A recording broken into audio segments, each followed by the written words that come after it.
Samahan niyo po ako. Naulan dito. Nandito ako sa park. Medyo umaambon kasi i-content natin yung lily pad dito. Bali, siyempre, nandun siya sa creek. Dito tayo sa Oki Creek. Ipapakita ko sa inyo yung mga, ayan nga, mga lily pad na nasa creek. Mababa tayo ng hagdanan. Ayan.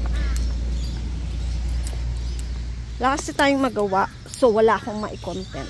Naisip ko na pagka tapos kong ihatid sa school yung mga bata,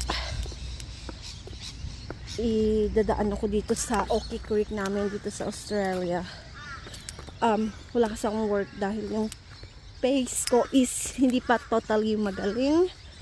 Kaya yan, mag-content na lang muna tayo. Sana wag mahulog yung tuhon ko. Ayan ang ating mga lily pad.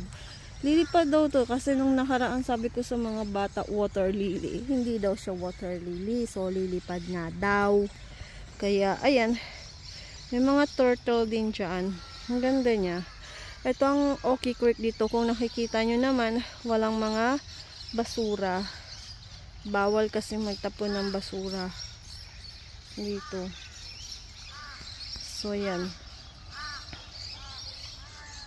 So yan, sana na-enjoy nyo ang ating content for today is lily pad. Thank you for watching po. Bye-bye!